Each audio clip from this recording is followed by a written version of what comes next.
यीशु मसीह के नाम में सलाम।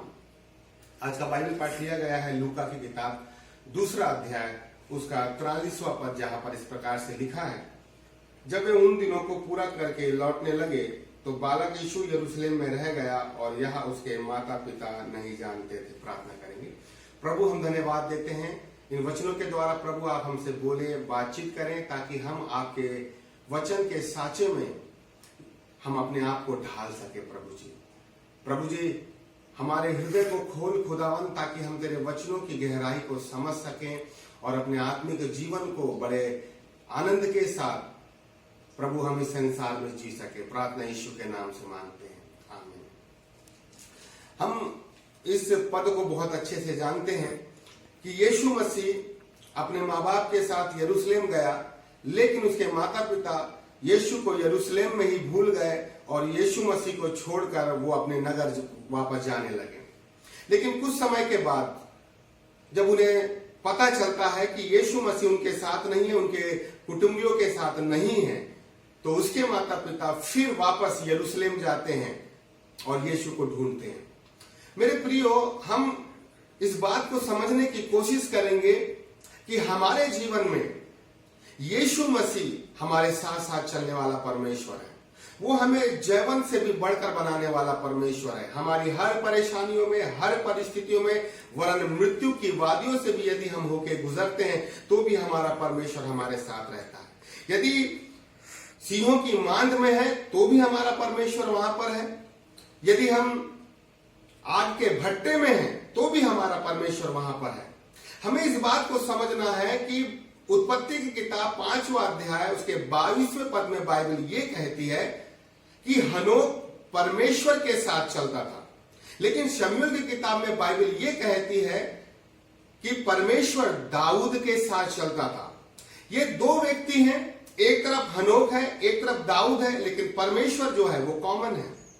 अब इन्हें हमें समझना है कि हनोक जो है वो परमेश्वर के साथ चल रहा है, लेकिन यहां पर परमेश्वर जो है वो दाऊद के साथ चल रहा है। अब हम ये चाहते हैं कि हर परेशानियों में, हर परिस्थितियों में, आग के भट्टों में, सिंहों की मांद में, इस कोरोना महामारी में भी हम ये चाहते हैं कि परमेश्वर हमारे साथ साथ चले। परमेश्वर हमें एक सुरक्षा कवच हमें प्रदान करके रखे। परमेश्वर हमारे साथ चल चल के हमारे टेढ़े मेढ़े मार्ग को सीधा करे। अच्छी बात है, लेकिन इसका दूसरा पहलू भी हमें देखना है कि क्या मैं परमेश्वर के साथ चल रहा हूं? क्या मैं परमेश्वर के साथ वास्तविकता में एक हष्ट पुष्ट आत्मिक जीवन जी रहा हूं? हनोक परमेश्वर के साथ चल रहा है और यहां पर परमेश्वर दाऊद के साथ चल रहा है। दोनों चीजों में अंतर है। परमेश्वर मेरे साथ चले या मैं परमेश्वर के साथ चलूं, इन दोनों बातों में एक बहुत बड़ा अंतर है। यदि परमेश्वर मेरे साथ चल रहा है मेरे प्रियो, तो इसका मतलब यह है कि परमेश्वर जब मुझे लेके चल रहा है तो हर परेशानी, हर परिस्थितियों में, हर प्रकार की समस्या में मेरा काम बनता चला जाएगा। लेकिन दूसरा पहलू यह है कि क्या मैं परमेश्वर के साथ चल रहा हूं? परमेश्वर मेरे साथ चल रहा है, लेकिन क्या मैं परमेश्वर के साथ चल रहा हूं? कई बार परमेश्वर हमारे साथ चलता है, हमारे मार्गों को सीधा करता है, हमारी परिस्थितियों को वो अच्छा कर देता है, वो हर एक प्रकार की समस्याओं को हमारे जीवन से दूर कर देता है। अच्छी बात है, लेकिन हमें यह समझना है कि क्या मैं परमेश्वर के साथ उतना ही चलता हूं जितना मेरी जरूरत है? मैं केवल समस्या में ही परमेश्वर को पुकारता हूं? क्या मैं केवल आग की भट्टी में और सिंहों की मांद में ही परमेश्वर को पुकारता हूं? या मैं जीवन की हर परेशानियों में, हर परिस्थितियों में, वरन जीवन के अच्छे और बेहतरीन समय में भी मैं परमेश्वर के साथ चलता हूं? हम दुखों में परमेश्वर के साथ तो बड़ी आसानी से जुड़ जाते हैं। हम दुखों में, विषम परेशानियों में परमेश्वर के साथ जुड़कर हम उस मुकाम तक पहुंच जाते हैं। लेकिन क्या अच्छे समय में, अच्छी परिस्थितियों में भी हम परमेश्वर के साथ वैसा जुड़ते हैं जैसा हम विषम परिस्थितियों में जुड़ पाते हैं? दानियल को खुदा ने सिंहों के मान से क्यों बचा लिया? क्या वो दानियल सिंहों की मान में गया और बिल्कुल परमेश्वर का स्वर्गदूत आया और सिंहों के मुंह को बंद कर दिया? इतना आसान है। लेकिन यह समझना है कि परमेश्वर ने स्वर्गदूत को भेजकर सिंहों के मुंह को, सिंहों के जबड़ों को इसलिए बंद किया। ये केवल दानियल जब सिंहों के मांद में गया, केवल ये उस समय की प्रार्थनाओं का प्रतिफल नहीं था। ये कुछ देर उस सिंहों के मांद में पड़े रहकर दानियल ने परमेश्वर को पुकारा और परमेश्वर ने बड़ी आसानी से सुनकर दानियल की प्रार्थना का उत्तर दे दिया। ये केवल उतने ही समय की बात नहीं थी, लेकिन परमेश्वर ने सिंहों के मुंह को इसलिए भी बंद किया क्योंकि दानियल का जो जीवन है वो प्रार्थनाओं का जीवन था। दानियल सिंहों की मांद में आने से पहले वो जो उसकी प्रार्थना का जो रूटीन था, जो प्रार्थना का समय था, जो खुदा के साथ संगति थी, वो कभी नहीं चुकी। दानियल कई समय से, कई सालों से जो उसकी प्रार्थनाओं का जीवन था वो हमेशा प्रार्थनाओं में लगा रहता था। और मेरे प्रियो, जो उसने पहले जो प्रार्थनाएं करी थी वही प्रार्थनाएं वो सिंहों के मुंह में, सिंहों की मांदों में वही प्रार्थनाएं उसका कवर बन गई। क्या हम केवल समस्या में जाकर केवल परमेश्वर को याद करते हैं? क्या जब हम हमारे जीवन में समस्या आती है तो केवल हम परमेश्वर को पुकारने लग जाते हैं? या फिर मैं परमेश्वर के साथ एक संगति में हूं? क्या मैं परमेश्वर के साथ एक गाढ़े अभिषेक में हूं? क्या मैं परमेश्वर के साथ एक बहुत बड़े आनंद में और मेल मिलाप में हूं, एक संगति में हूं? या फिर मैं, मेरे जीवन में जब समस्याएं आती हैं तभी मैं परमेश्वर को पुकारता हूं और मेरे जीवन में जब अच्छा चल रहा होता है तो मैं नॉर्मल हो जाता हूं? लेकिन समझना है कि दानियल को खुदा ने इसलिए बचा लिया क्योंकि उसका जीवन प्रार्थनाओं का जीवन था। वो समझौते रहित जीवन को जीने वाला व्यक्ति था, इसलिए उस समय में परमेश्वर ने उसको सिंहों के मुंह से बचा लिया। मेरे प्रियो, हमारी प्रार्थनाएं आने वाली उन समस्याओं में हमारे लिए एक सुरक्षा कवच बन जाती है। यदि आज हम प्रार्थनाएं कर रहे हैं तो यही प्रार्थनाएं आने वाले समय में यदि हम विषम परिस्थितियों में पड़ने वाले रहेंगे तो उसी परिस्थिति में आज की प्रार्थनाएं हमारे लिए एक ढाल ठहर जाएगी। मैं इस कोरोना आने से पहले जब भी मैं कॉलेज के लिए घर से निकलता था तो एक दिन मैं प्रार्थना कर रहा था और प्रार्थना के दौरान पवित्र आत्मा ने मुझे ऐसी प्रार्थना करवाया कि प्रभु मुझे महामारी से बचाए। और जब प्रार्थनाएं खत्म हुई तो फिर मैं सोचा कि प्रभु महामारी से बचाए। जब कोरोना का कोई नाम नहीं था तो मैं भी उसे लाइटली लेकर मैं उस प्रार्थना को बार बार दोहराने लगा। जब भी मैं घर से निकलता था इस प्रार्थना को करने लगा। लेकिन परमेश्वर को पता था कि आने वाले समय में एक महामारी आने वाली है मेरे प्रियो, और परमेश्वर ने पवित्र आत्मा के द्वारा मुझसे ये प्रार्थना करवाया कि वो आने वाले समय में जो महामारी है उस महामारी से हम बचने के लिए पवित्र आत्मा ने मुझसे पहले ही प्रार्थना करवा लिया। समझना है हमें कि परमेश्वर उस भविष्य में विषम परिस्थितियों में उन मुसीबतों से, उन बीमारियों से बचाने के लिए वो चाहता है कि हम आज से ही प्रार्थना करें ताकि ये प्रार्थना उस समय हमारे लिए एक सुरक्षा कवच, एक ढाल ठहरे। लेकिन इसके लिए जरूरी है कि हम परमेश्वर के साथ प्रतिदिन का एक मजबूत रिलेशन करते चले जाएं। क्या हम परमेश्वर के साथ चल रहे हैं? परमेश्वर तो हमारे साथ चल रहा है, इसलिए आज भी हम जीवितों की भूमि में हैं। लेकिन क्या मैं परमेश्वर के साथ चल रहा हूं? क्या कलीसिया परमेश्वर के साथ चल रही है? क्या हर एक विश्वासी परमेश्वर के साथ चल रहा है? या केवल विश्वासी परमेश्वर के साथ उतना ही चलता है जितनी समस्याएं रहती हैं और समस्याएं टल जाने के बाद वो परमेश्वर के साथ अलग हो जाता है? क्या जब मेरे जीवन में जब समस्याएं आती हैं या मेरे परिवार में समस्या आती है तो कई लोग ऐसे होते हैं जो सुबह 4 बजे उठ के प्रार्थना चालू कर देते हैं। उन्हें डर लगता है कि प्रभु हमारे परिवार में कुछ नुकसान ना हो जाए, तो वो 4 बजे उठ के प्रार्थना चालू कर देते हैं। लेकिन जैसे ही समस्या टल जाती है तो वो सुबह 4 बजे उठना क्यों बंद कर देते हैं? इसका मतलब है कि ये व्यक्ति केवल परमेश्वर से उतना ही जुड़ा हुआ है कि प्रभु मेरे परिवार में, मेरे जीवन में मुसीबत आने वाली है, यह मुसीबत आ गई है, आप इनसे मुझे छुटकारा दें। ये परमेश्वर के साथ कितना चलना चाहते हैं? ये परमेश्वर के साथ केवल समस्याओं में चलना चाहते हैं। लेकिन मेरे प्रियो, परमेश्वर जो है केवल आपके साथ समस्या में ही नहीं चलना चाहता, लेकिन परमेश्वर आपके साथ हर परिस्थिति में, चाहे वो अच्छी हो या बुरी हो, वो हर परिस्थिति में आपके साथ चलना चाहता है। जब वो हर परिस्थिति में हमारे साथ चलता है तो हम केवल उसके साथ बुरे समय में ही क्यों चलते हैं, अच्छे समय में हम परमेश्वर के साथ क्यों नहीं चल पाते? हमें समझना है कि ये लोग, ये माँ बाप यीशु मसीह को पीछे ही छोड़ दिए। ये माँ बाप यीशु मसीह को पीछे ही भूल गए। मेरे प्रियो, आज कितने लोग हैं जो यीशु मसीह को पीछे भूलकर आगे के रास्ते में बढ़ चुके हैं।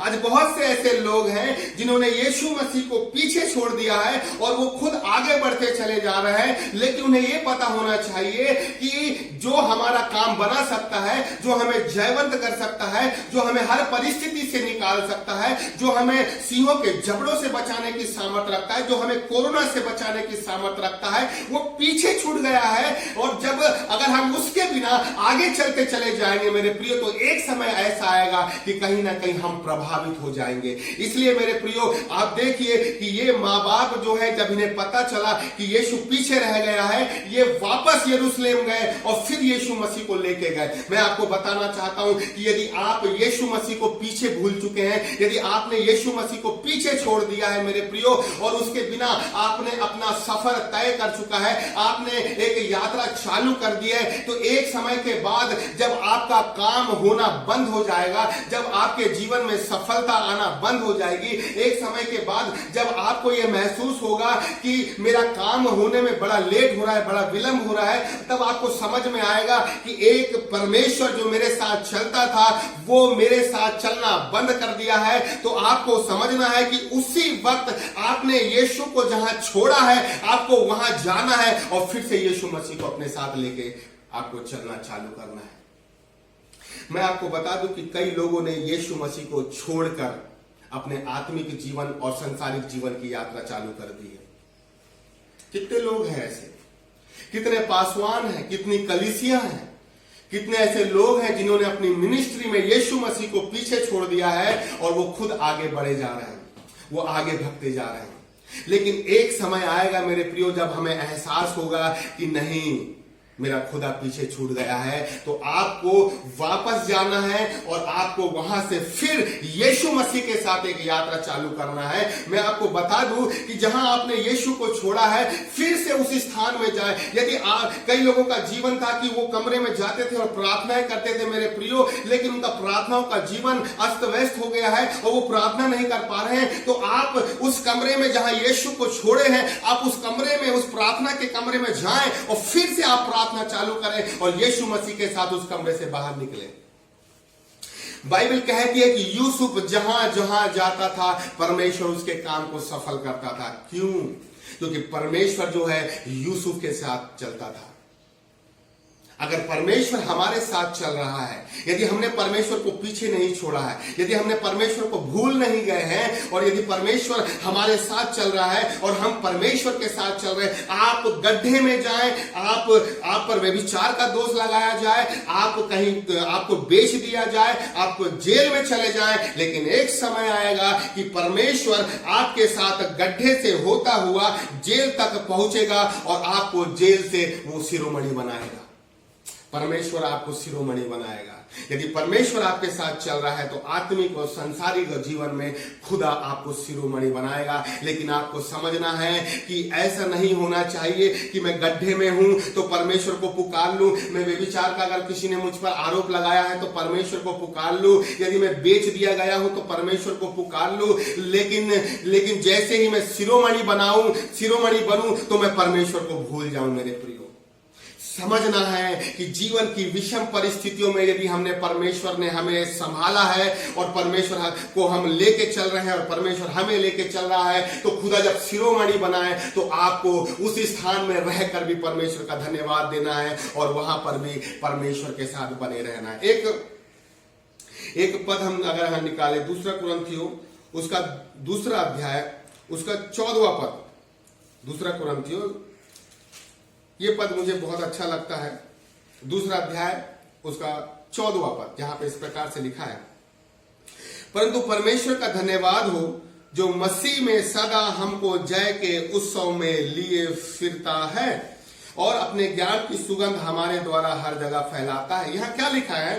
परमेश्वर का धन्यवाद हो जो मसीह में सदा हमको जय के उत्सव में लिए फिरता है। परमेश्वर क्या बताना मांग रहा है यहां पर? कि परमेश्वर जो है मसीह में, यीशु मसीह के माध्यम से हमें जय के उत्सव में लिए चलता है।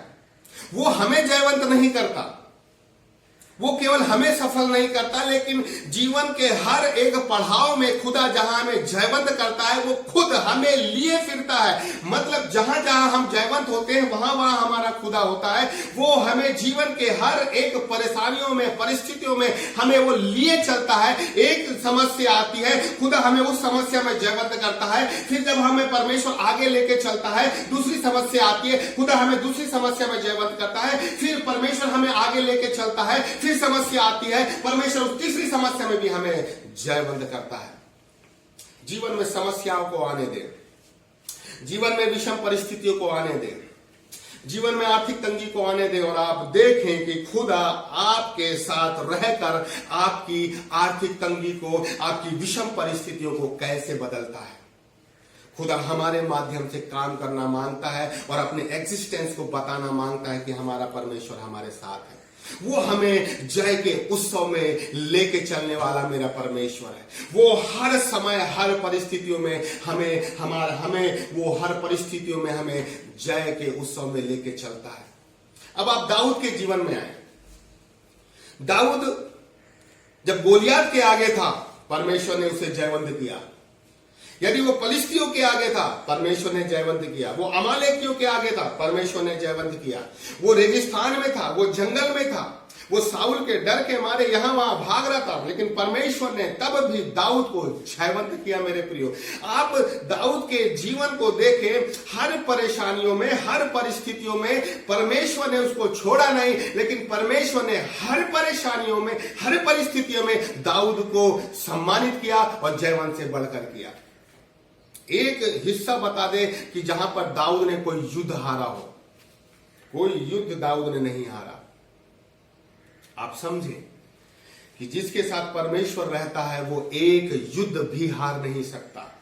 जिसके साथ परमेश्वर चलना चालू कर देता है वो जीवन की तमाम परेशानियों में, तमाम विषम परिस्थितियों में परमेश्वर उसे उस परेशानियों में खड़ा कर देता है। कोई आपके लिए अगर गड्ढा खोद रहा है तो खुदा उसी गड्ढे में आपके लिए महल तैयार कर देगा। वही गड्ढा आपके महल की नींव के रूप में परमेश्वर तैयार कर देगा। यीशु मसीह के जीवन में आए, जब शैतान यीशु मसीह के लिए यह सोच रहा था कि मैं इसे मार डालूंगा और मैं इस आदम को भी समाप्त कर दूंगा, लेकिन क्या हुआ मेरे प्रियो? शैतान ये सोच रहा था कि मैं इस आदम को मार दूंगा, लेकिन यीशु मसीह ये सोच रहे थे कि मैं मरूंगा, लेकिन मैं मरूंगा नहीं, मैं हर एक विश्वासियों में जिंदा हो जाऊंगा। मैं हर एक विश्वासियों में मैं पैदा हो जाऊंगा। शैतान की यह प्लानिंग थी कि जैसे मैंने आदम को अदन की वाटिका में मार डाला, वैसे ही इसको भी मैं क्रूस पे मार डालूंगा। लेकिन उसे यह नहीं पता था कि यीशु मसीह की सोच यह है, यीशु मसीह कैसे जयवंत होगा। यीशु मसीह ऐसे जयवंत होगा कि जब वो मरेगा, वो हर एक विश्वास करने वालों के अंदर वो खुद यीशु जिंदा हो जाएगा। आज यीशु मसीह हमारे अंदर जिंदा है, और जब यीशु मसीह हमारे अंदर जिंदा है तो वो हर समय, हर परेशानियों में, हर परिस्थितियों में हमें जयवंत से भी बढ़कर बनाता है। मेरे प्रियो, जब यीशु मसीह कोई युद्ध नहीं हारा, यीशु मसीह मेरे प्रियो किसी प्रकार की समस्या में पड़ा लेकिन संसार को उसने जीत लिया, तो आप विश्वास करें कि जो संसार को और शैतान को जीत लिया, जब वो हमारे अंदर है तो हम कैसे हार सकते हैं, हम कैसे अपने युद्ध से भाग सकते हैं। लेकिन जिसने संसार को जीत लिया, जिसने शैतान को कुचल दिया, वही यीशु आज मेरे अंदर जिंदा है, आपके अंदर जिंदा है। और जब आपके अंदर जिंदा है तो आप को खुदा ने जयवंत नहीं लेकिन जयवंत से बढ़कर बना दिया है। ये यीशु आज हमारे अंदर है, और जब यीशु हमारे अंदर है तो मुझे समझना है कि मुझे इस यीशु को अपने साथ लेके आगे बढ़ना है। मुझे इस यीशु को जो क्रूस पे मरा लेकिन मेरे अंदर जिंदा हो गया, तो इस यीशु को मुझे अपने साथ लेके हर समय हर परिस्थिति में चलना है। लेकिन होता यह है कि हम परिस्थितियों के साथ जब समझौता करने लग जाते हैं, हम कलीसिया के साथ समझौता करने लग जाते हैं, हम बुरे लोगों के साथ समझौता करने लग जाते हैं, हम बुराइयों में पड़ जाते हैं मेरे प्रियो, तो ये यीशु मसीह कैसे हमें जयवंत करेगा?